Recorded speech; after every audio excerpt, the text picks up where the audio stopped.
नमस्कार दोस्तों, आप सभी का study for UPSC PC channel में स्वागत है। आज मैंने इससे पहले एक एंशिएंट हिस्ट्री का वीडियो डाला। किस चीज़ का था वो, तो आपका एनसीईआरटी मैंने शुरू कर दिया है एंशिएंट हिस्ट्री का। अब ये ज्योग्राफी का एनसीईआरटी मैं शुरू कर रहा हूँ कक्षा 6 से। मैं पढ़ाऊँगा, मुझे पढ़ाना है, मुझे पढ़ाना अच्छा लगता है, मेरा पैसा नहीं है ये, तो मैं तो पढ़ाऊँगा। आप अगर थक सकते हैं पढ़ते पढ़ते, मैं नहीं थक सकता पढ़ाते पढ़ाते, तो आप इसको प्लीज़ फॉलो कीजिए। और ज्योग्राफी की एक बहुत बड़ी खामी होती है, ज्योग्राफी और साइंस की क्या खामी होती है उसकी, तो जब भी आप इसको पढ़ते हैं तो आपको एक सीक्वेंस को फॉलो करना पड़ता है।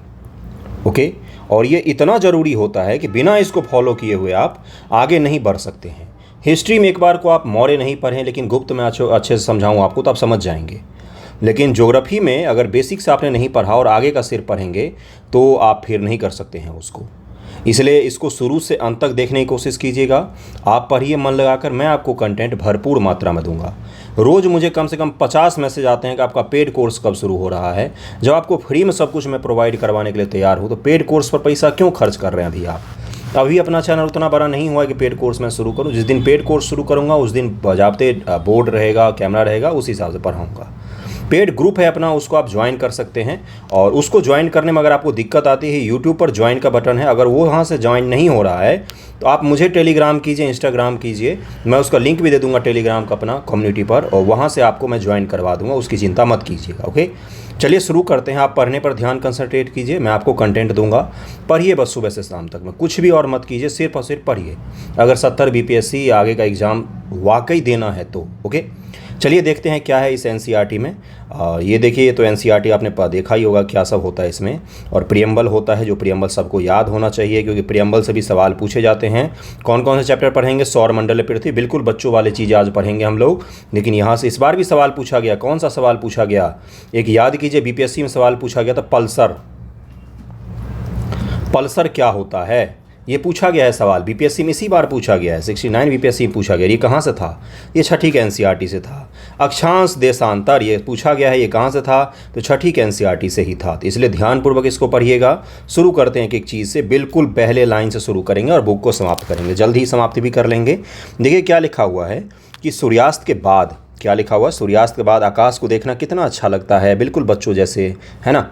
आसमान में पहले एक या दो चमकते बिंदु ही दिखते हैं, फिर धीरे धीरे क्या हो जाते, बहुत सारे तारे दिखने लग जाते हैं। अगर आप दिल्ली में रह रहे हैं तो आपको तारे नहीं दिखेंगे, केवल पॉल्यूशन दिखेगा। गांव अभी जब मैं जाता हूं तो छत पर आप लेट जाएंगे तो आपको अच्छे खासे स्काई पूरा दिख जाता है। आप उनकी गणना नहीं कर सकते। संपूर्ण आकाश छोटी छोटी चमकदार वस्तुओं से भर जाता है।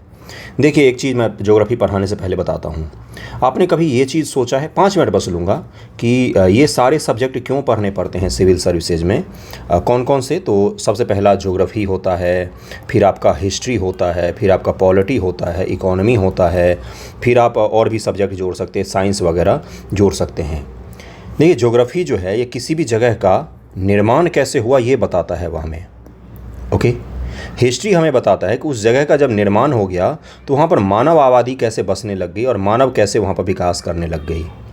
पॉलिटी हमें बताता है कि मानव के बीच में आपस में संबंध कैसे थे, किस प्रकार से वहाँ का समाज ऑपरेट कर रहा था, ये पॉलिटी बताता है हमें। ओके, इकोनॉमिक्स जो है इसमें हम जानते हैं कि मानव जो आपस में कुछ भी आदान प्रदान करते थे तो वो कहाँ से शुरू हुआ, कैसे शुरू हुआ। साइंस सबसे बाद का सब्जेक्ट है, इसीलिए ज्योग्राफी, हिस्ट्री, पॉलिटी, इकोनॉमिक्स ये बेसिक से आपको पढ़ना पड़ता है, क्योंकि किसी भी चीज़ के समग्र अध्ययन के लिए, समग्र रूप से समझने के लिए, किसी भी समाज को, सोसाइटी को, देश को, आपको इस चीज़ के बारे में जानकारी होनी चाहिए। इसीलिए ज्योग्राफी पढ़ना नितांत जरूरी चीज़ होता है। मैं ज्योग्राफी से आपको ये भी समझाऊंगा कि कहाँ के लोग क्या खाना खाएंगे, ये भी पूर्व से डिसाइडेड होता है, कोई तय नहीं करता है। ओके, ऐसा प्रतीत होता है मानो आकाश में हीरे जड़े हों, इसमें से कुछ टिमटिमाते प्रतीत होते हैं। बच्चों को तो इसी भाषा में पढ़ाया जाता है, उसी भाषा में आप भी पढ़िए। इन चमकीली वस्तुओं के साथ आप लगभग प्रतिदिन चंद्रमा को भी देखते हैं। यह अलग अलग समय पर अलग अलग आकार तथा अलग अलग स्थितियों में दिखाई पड़ता है। आप पूर्ण चंद्र को लगभग 1 महीने में एक बार देख सकते हैं, और जिस महीने में 2 पूर्णिमा दिखाई देती है, जिस महीने में 2 पूर्णिमा होती है उसको ब्लू मून या कह दिया जाता है। इसको ध्यान में रखिएगा, उसको ब्लू मून कहा जाता है। जिस महीने में 2 बार पूर्णिमा हो जाती है उसको कहा जाता है एक कैलेंडर में। ओके, यह पूर्ण चंद्रमा वाली रात पूर्णिमा होती है। 15 दिन के बाद आप इसे नहीं देख सकते हैं। यह नए चंद्रमा की रात्रि या अमावस्या होती है। क्या बोला मैंने? नए चंद्रमा की रात्रि को क्या कहा गया है? अमावस्या कहा गया है। नए चंद्रमा की रात्रि अमावस्या होती है। ऐसी रात में अगर आसमान साफ है तो आप आसमान का अवलोकन अच्छी तरह से कर सकते हैं। ओके, ये चीज़ ध्यान में रहेगा। इस चीज़ में तो कोई दिक्कत नहीं था, यहाँ तक आपको पता भी होना चाहिए था। बेसिक से बिल्कुल शुरू किया है और हाई लेवल तक जाएंगे। ओके, ज्योग्राफी इसीलिए छठी से मैंने शुरू किया और हिस्ट्री 11-12 से, कि हिस्ट्री का थोड़ा बहुत अंदाज़ा होता भी है, नहीं होगा तो मैं पढ़ा दूंगा, लेकिन ज्योग्राफी का पहले लाइन से शुरू करना चाहिए हमेशा। बेसिक से हम 12 तक जाएंगे, आप अगर साथ देंगे तो ज़रूर जाएंगे। ओके, क्या आपको इस बात का आश्चर्य नहीं होता कि हम दिन के समय चंद्रमा और इन सभी छोटी चमकीली वस्तुओं को क्यों नहीं देख पाते हैं? इसलिए नहीं देख पाते क्योंकि सूरज की रोशनी इतनी तेज़ होती है कि इन सभी चीज़ों की रोशनी जो है वो नहीं दिखाई पड़ती है। ऐसा इसलिए क्योंकि सूर्य के अत्यधिक तेज प्रकाश के कारण रात के समय में चमकने वाली वस्तुओं को हम दिन में नहीं देख पाते हैं।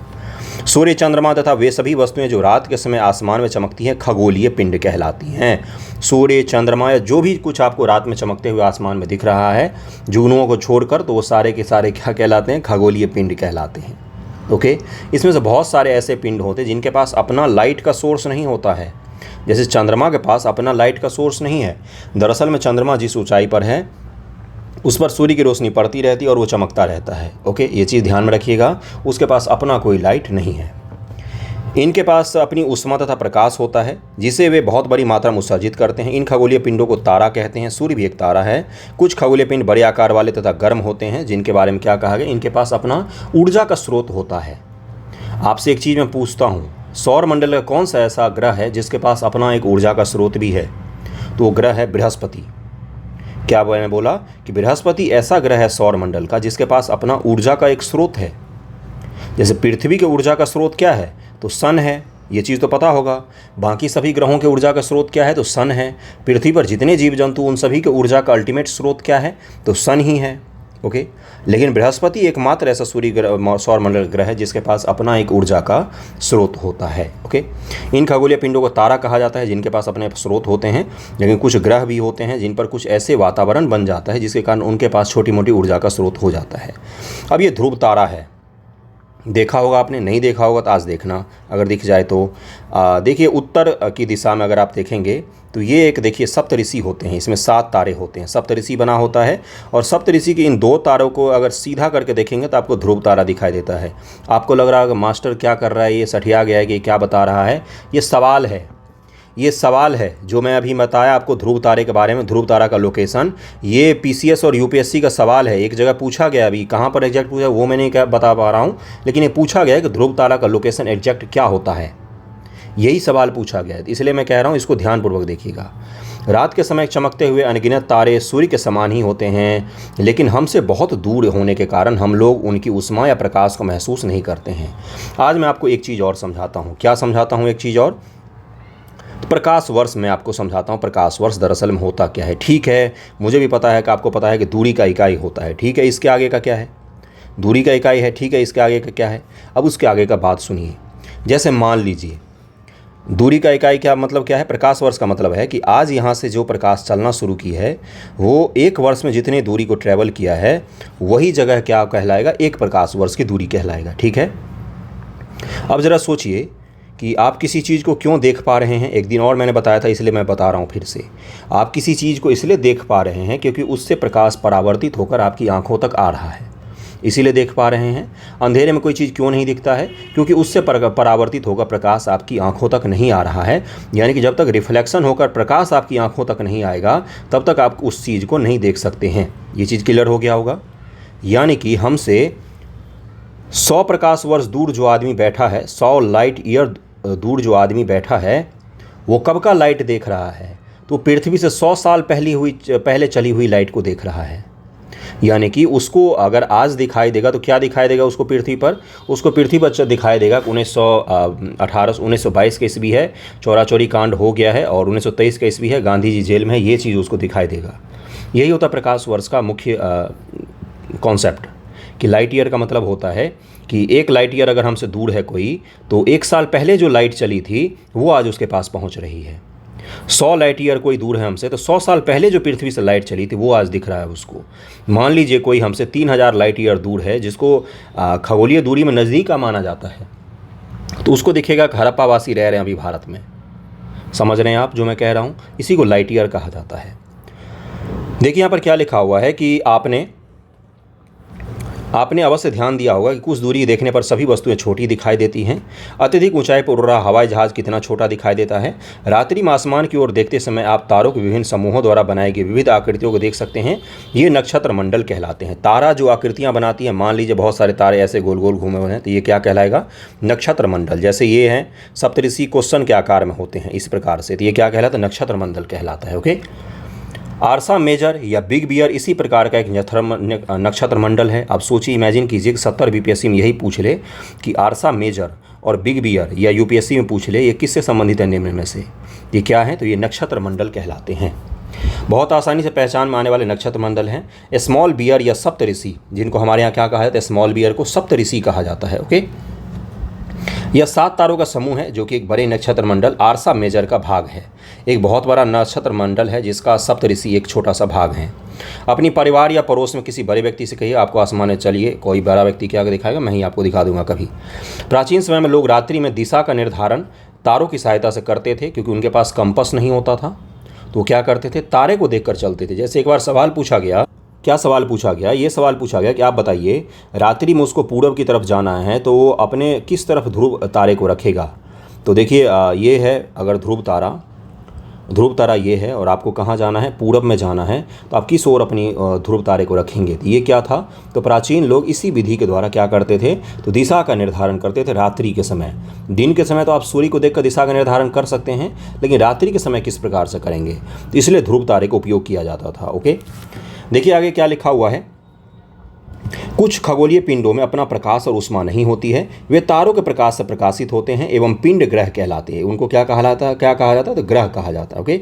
ग्रह जिसे अंग्रेजी में प्लैनेट कहते हैं, ग्रीक भाषा के प्लेनेटाई शब्द से बना है, जिसका अर्थ होता है परिभ्रमक, अर्थात चारों ओर घूमने वाला। ग्रह का मतलब क्या होता है? प्लैनेट का परिभ्रमक, जो क्या करता हो? परिक्रमा करता हो, चारों ओर घूमता रहता हो, उसी को क्या कहा जाता है? ग्रह कहा जाता है। पृथ्वी जिस पर हम रहते हैं एक ग्रह है। यह अपने संपूर्ण प्रकाश और उष्मा सूर्य से प्राप्त करती है। हमारे संपूर्ण प्रकाश और उष्मा का स्रोत कौन है? तो सूरज भगवान है, जो पृथ्वी के सबसे नज़दीक का तारा है। पृथ्वी के सबसे नज़दीक का तारा कौन सा है? अगर मान लीजिए बच्चों को जैसे स्कूल में पढ़ाते, बताओ बच्चों पृथ्वी का सबसे नज़दीक का तारा कौन सा है? तो तारा हम लोग चिल्लाते सूरज है। ओके। पृथ्वी को बहुत अधिक दूरी से, जैसे चंद्रमा से देखने पर यह चंद्रमा की तरह चमकती हुई ही प्रतीत होती है। अब कोई चंद्रमा पर गया है, वो पृथ्वी को देखेगा तो उसको क्या दिखाई देगा? चमकता हुआ एक ग्रह दिखाई देता है। ओके। यहाँ पर एक चीज़ देखिए, और ये फ़ोटो मजाक मत लीजिएगा, ये फ़ोटो बहुत सीरियस होता है। क्यों सीरियस होता है भाई? अब इसको PDF में तो मैं नहीं रोटेट कर सकता हूँ, लेकिन आप देख सकते हैं यहाँ पर क्या है। ये तो ये सूरज है और उसके तरफ चारों सारे चक्कर लगा रहे हैं। आप मुझे बताइए, क्षुद्र ग्रह की पट्टी किन 2 ग्रहों के बीच में पाई जाती है? यही सवाल पूछ ले, क्या पता आपके एग्ज़ाम में। तो देखिए, बृहस्पति और किसके बीच में? तो मंगल के बीच में क्या पाई जाती है? तो क्षुद्र ग्रह की पट्टी पाई जाती है। ओके, ये चीज़ क्लियर हो गया होगा, इसको ध्यान में रखिएगा। अगला जो है क्या है कि आसमान में दिखने वाला चंद्रमा एक उपग्रह है। चंद्रमा क्या है? उपग्रह है। यह हमारी पृथ्वी का सहचर है, इसके चारों ओर चक्कर लगाता है। उपग्रह किसको कहते हैं? तो जो उपग्रह वो होते हैं जो ग्रह के चारों ओर चक्कर लगाते हैं। सामान्य से इस डिफिनेशन को याद रखिएगा। जैसे सबसे ज़्यादा उपग्रह किसके पास हैं? तो कंपटीशन चलता रहता है, किसके बीच में? तो शनि ग्रह और बृहस्पति ग्रह के बीच में चक्कर, ये कंपटीशन चलता रहता है। कभी वो 20 हो जाता है, कभी वो 19 हो जाता है। अभी वर्तमान के हिसाब से शायद शनि ग्रह है जिसके पास सबसे ज़्यादा उपग्रह है। ओके, एग्जाम में जाने से पहले एक बार देख लीजिएगा। सौर मंडल क्या है? सूर्य जो है वो 8 ग्रह, उपग्रह तथा कुछ अन्य खगोल पिंड जैसे क्षुद्र ग्रह एवं उल्का पिंड मिलकर सौर मंडल का निर्माण करते हैं।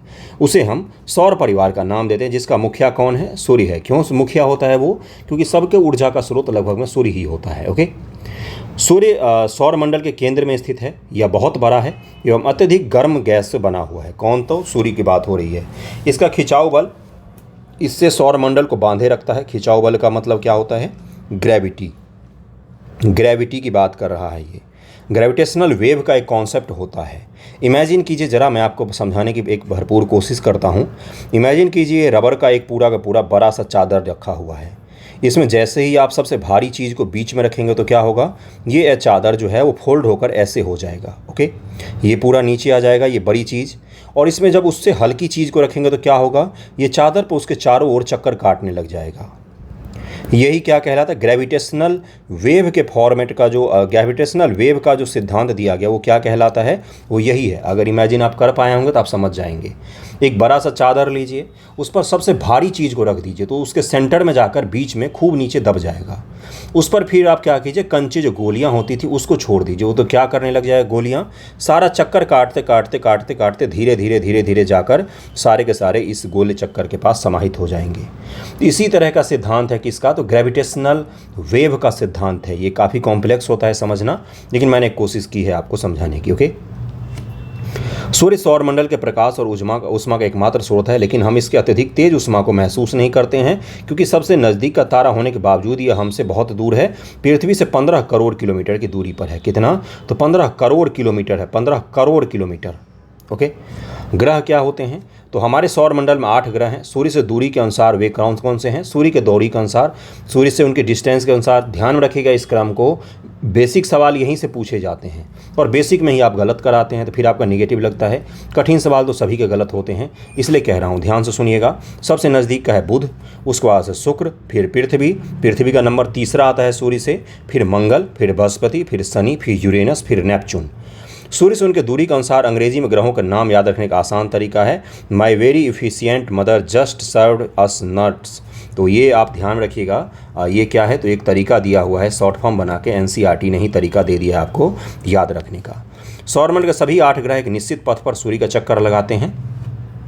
ये रास्ते दीर्घवृत्ताकार होते हैं, एलिप्टिकल होते हैं। दीर्घवृत्ताकार का मतलब, वृत्त का मतलब होता है ये। ओके, जबकि एक्लिप्स क्या होता है, तो ये इस तरह से होता है, जिसका एक रेडियस तो छोटा होता है और एक रेडियस काफ़ी ज़्यादा लंबा होता है, और यही दीर्घवृत्ताकार कहलाता है। एलिप्टिकल वे पर क्या करते हैं, तो चक्कर लगाते हैं सारे के सारे। ये कक्षा कहलाते हैं, इनको क्या कहा जाता है, कक्षा कहा जाता है। बुध सूर्य के सबसे नज़दीक है। अपनी कक्षा में सूर्य के चारों ओर चक्कर लगाने, इसको मात्र 88 दिन में, यानी कि बुध ग्रह पर एक वर्ष कितने दिनों का होगा, तो मात्र 88 दिनों का एक वर्ष होगा। कहाँ पर, तो बुध ग्रह पर। ओके, शुक्र को पृथ्वी का जुड़वा ग्रह माना जाता है क्योंकि इसका आकार और आकृति लगभग पृथ्वी के समान ही है। अब यही सवाल कम से कम पीसीएस में 10 बार पूछा गया होगा, किस ग्रह को पृथ्वी का जुड़वा ग्रह माना जाता है, तो शुक्र ग्रह को माना जाता है। अब तक प्लूटो भी एक ग्रह माना जाता था, परंतु अंतर्राष्ट्रीय खगोलीय संगठन ने अपनी बैठक में यह निर्णय लिया कि कुछ समय पहले खोजे गए अन्य खगोलीय पिंड तथा प्लूटो बौने ग्रह कहे जा सकते हैं, तो इसलिए प्लूटो को उन्होंने बोला कि आज से तुम ग्रह नहीं हो। जैसे लगता है उनके कहने के बाद से प्लूटो नाराज़ हो गया और सूर्य का चक्कर काटना छोड़ दिया।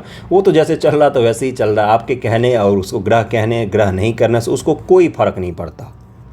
इस चीज़ का ध्यान में रखिएगा। ओके, आगे बढ़ते हैं। तो प्लूटो को हमने बोला कि ये बौना ग्रह है, तो प्लूटो ने बोला ठीक है भाई साहब, आप जैसा मानते हो वही सही है, लेकिन ध्यान रखिएगा इसको। पृथ्वी क्या है, देखिए यहाँ पर लिखा हुआ कि आप जानते हैं कि 3 लाख किलोमीटर प्रति घंटा की रफ्तार से प्रकाश गति करती है। इस गति के बावजूद सूर्य के प्रकाश को पृथ्वी तक पहुँचने में 8 मिनट का समय लगता है। 8 मिनट का समय लगता है सूर्य के प्रकाश को पृथ्वी तक पहुँचने में। 8 मिनट कुछ सेकेंड होता है दरअसल में। आकार में यह पृथ्वी सूर्य से पृथ्वी का तीसरा ग्रह है, मतलब कि दूरी के हिसाब से तीसरा ग्रह है ये, दूरी के हिसाब से तीसरा ग्रह है ये। आकार में 5वां, आकार में 5th पोजीशन पर हैं हम, और यह ध्रुवों के पास थोड़ी सी चपटी है, यानी कि पृथ्वी जो है वो कैसी है, तो इस तरह से है। ओके, यही कारण है कि इसके आकार को भूआभ कहा जाता है। बस आपका सवाल हो गया। सवाल क्या पूछेगा कि पृथ्वी को भूआभ क्यों कहा जाता है, इसीलिए कहा जाता है क्योंकि ये ध्रुवों पर थोड़ी सी चपटी है, इसलिए भूआभ कहा जाता है। भूआभ का अर्थ है पृथ्वी के समान आकार। ओके, जीवन के लिए अनुकूल परिस्थितियां संभवतः केवल पृथ्वी पर पाई जाती हैं। संभवतः यहाँ पर शब्द लगा हुआ है, इसको ध्यान रखिएगा। संभवतः का मतलब क्या होता है कि अभी तक जो हमारे नॉलेज में है उसके हिसाब से केवल पृथ्वी पर ही पाई जाती है। पृथ्वी ना तो अधिक गर्म है ना ही अधिक ठंडी है। और अब यहाँ पर अभी कॉन्सेप्ट समझाता हूँ मैं आपको अधिक गर्म और ठंडा का। क्या कॉन्सेप्ट है वो, तो वो है ग्रीन हाउस का। ग्रीन हाउस देखिए, ब्रिटेन में या ठंडे प्रदेशों में, यूरोप में अगर आप जाएंगे तो अभी कहाँ से जाएंगे आप, अभी तो बहुत पैसे लगते हैं वहाँ जाने के। तो यूरोप में ग्रीन हाउस का एक कॉन्सेप्ट होता है, जिसमें क्या होता है, शीशे का घर होता है जिसको ग्रीन ग्लास बना दिया जाता है, ग्रीन कलर का। और वहाँ पर चूँकि बहुत ज़्यादा ठंड पड़ती है तो इससे क्या होता है, सूर्य के प्रकाश जब अंदर आती है तो वो लॉक हो जाती है ना, लॉक हो जाती है, जिससे घर क्या रहता है, गर्म रहता है। ओके, टेम्परेचर का ज़्यादा आदान प्रदान नहीं होता है, तो घर जो रहता है वो गर्म रहता है और लोग आसानी से जीवन निर्वाह कर लेते हैं। यूरोप की ठंड तो बहुत ही खतरनाक ठंड होती है, इसलिए वहाँ पर ग्रीन हाउस की ज़रूरत पड़ती है। और पृथ्वी के साथ भी यही होता है। पृथ्वी की जो है ये छोटी सी पृथ्वी है और इसके चारों तरफ एक वायुमंडल मैं बना देता हूँ, ये चारों तरफ इसका वायुमंडल बना हुआ है। ओके, अब ये वायुमंडल में जब गर्मी आती है, सूर्य की प्रकाश आती है तो वो ट्रैप हो जाती है। ओके, दीर्घ किरण के रूप में आती है, लघु किरणों के रूप में आती है, शॉर्ट वेव के फॉर्मेट में आती है और पृथ्वी पर वो पड़ती है। पृथ्वी उसको अवशोषित कर लेती है, लेकिन सूर्यास्त के बाद से पृथ्वी उसको दीर्घ किरण के फॉर्मेट में, ध्यान रखिएगा दीर्घ और शॉर्ट को, शॉर्ट वेव के फॉर्मेट में आई है, लॉन्ग वेव के फॉर्मेट में पृथ्वी उसको क्या करती है, बाहर छोड़ना शुरू कर देती है।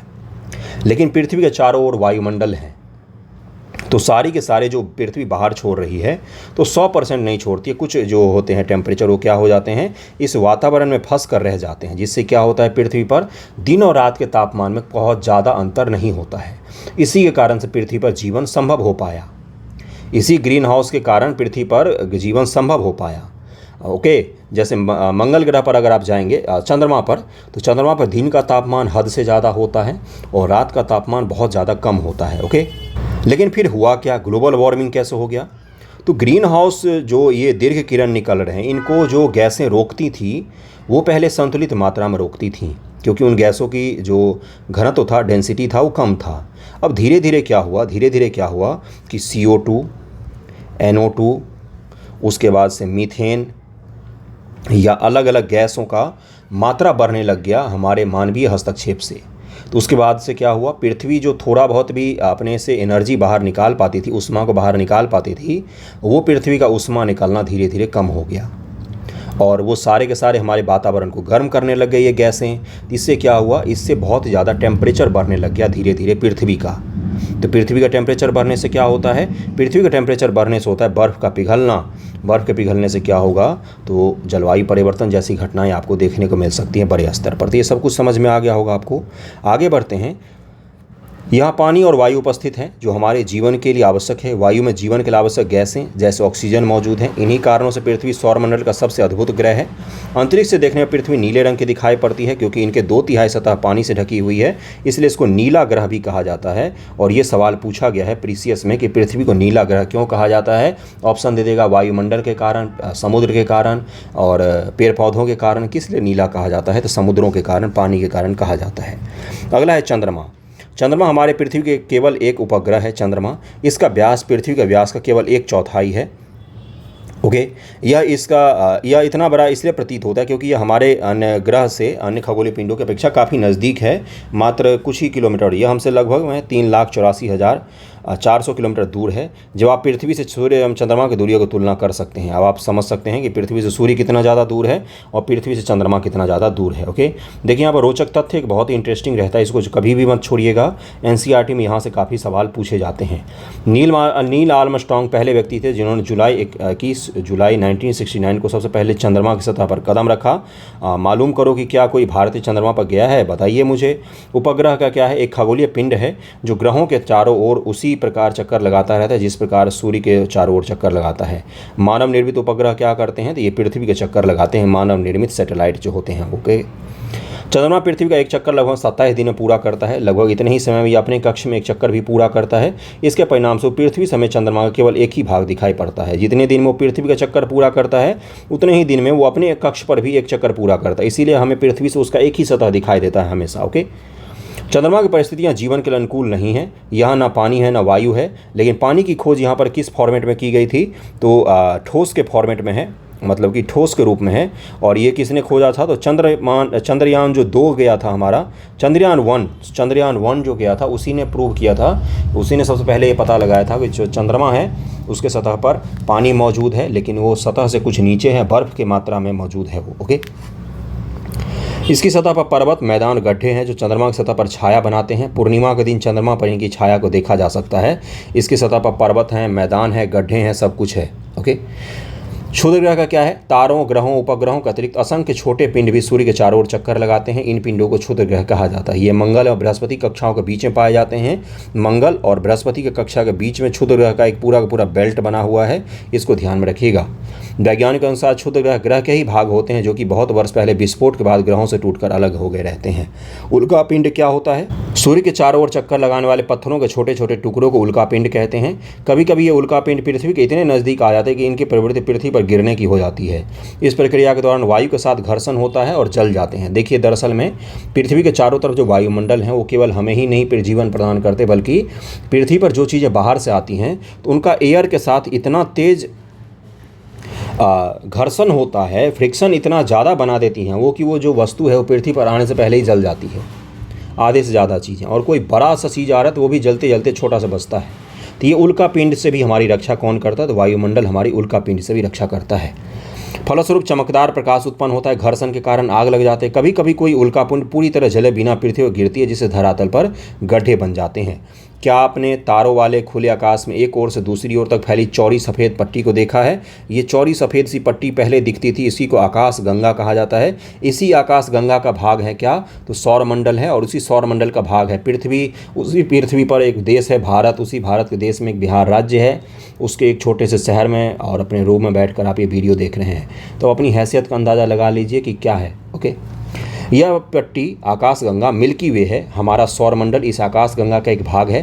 प्राचीन भारत में इसकी कल्पना आकाश में प्रकाश की एक बहती नदी के तौर पर की गई, इसीलिए इसको क्या नाम दे दिया गया? आकाशगंगा नाम दे दिया गया। हमारे पूर्वजों के द्वारा उनको रोशनी की एक नदी जैसी दिखाई दी और उन्होंने इसको नाम दिया आकाशगंगा। जैसे पृथ्वी पर गंगा, वैसे आकाश में गंगा। ओके, गंगा ही गंगा। और आकाशगंगा करोड़ों तारों, बादलों या गैसों की प्रणाली है। इस प्रकार के लाखों आकाश गंगाएं मिलकर एक ब्रह्मांड का निर्माण करती हैं। तब आप सोचिए कि ब्रह्मांड में अनगिनत आकाश गंगाएं हैं, आकाश गंगा में अनगिनत तारे हैं और तारों के अनगिनत ग्रह हैं। उस ग्रह में से एक ग्रह पृथ्वी पर आप हैं। उस पृथ्वी इतनी बड़ी में से छोटी से भूभाग है पृथ्वी का, बड़ा इलाका जो उस पर पानी है, थोड़ा सा ही इलाका जिस पर ज़मीन है।